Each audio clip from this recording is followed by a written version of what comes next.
સુરતના ગોળાદરા વિસ્તારમાં ધોળા દિવસે સંજય પડશાળા નામના યાનના વેપારી પર ફાયરિંગ થયું છે। પાછળથી આવેલા બાઇક સવારે પીઠ પર ગોળી મારી છે। ગોળી વાગતા વેપારીને હોસ્પિટલ ખસેડવામાં આવ્યા છે। ફાયરિંગ કરી આરોપી ફરાર થઈ ગયો છે। ફાયરિંગ કેમ કરવામાં આવ્યું તે દિશામાં તપાસ હાથ ધરવામાં આવી છે। યોગી ચોક વિસ્તારમાં રહેતા સંજય પડશાળા રોજિંદા કામ માટે ઉધના તરફ બાઇક લઈને જતા હતા। ત્યારે નારાયણનગર ખાડી વિસ્તાર પાસેની અંજની નંદન બિલ્ડિંગ નજીક બાઇક પર આવેલા અજાણ્યા શખ્સે પીઠના ભાગે ગોળી ચલાવી હતી।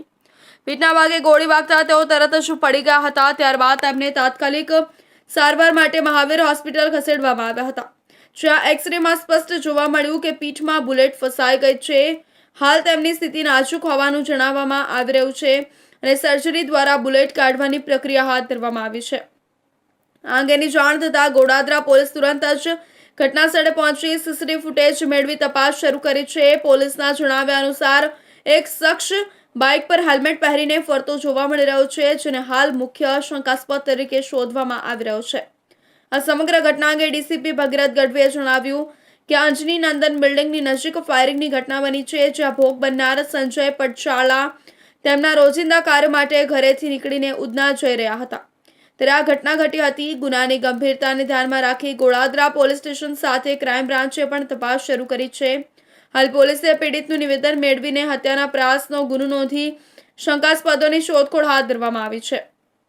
પોલીસની ટીમે આસપાસના તમામ સીસીટીવી ફૂટેજના આધારે આરોપીની ઓળખ, પકડ અને શા માટે ફાયરિંગ કરવામાં આવ્યું એ દિશામાં કામગીરી શરૂ કરી છે। સંજયભાઈ પડસારા કરીને એક સરથાણાનો યુવક છે, જે યાનના વેપારી છે। એ અહીંયા નારાયણનગર ખાડી પાસેથી પસાર થતા હતા। દરમિયાન પાછળથી એને કોઈ ફટાકડા જેવો અવાજ આવેલો, એટલે અહીંયા એને નીચે ઉતરીને જોયું, તેની પીઠ પાછળ ઈજા હતી। એટલે એમને અહીંથી એમના જે માસિયાઈ ભાઈ છે એ અહીંથી હોસ્પિટલ લઈ ગયેલા।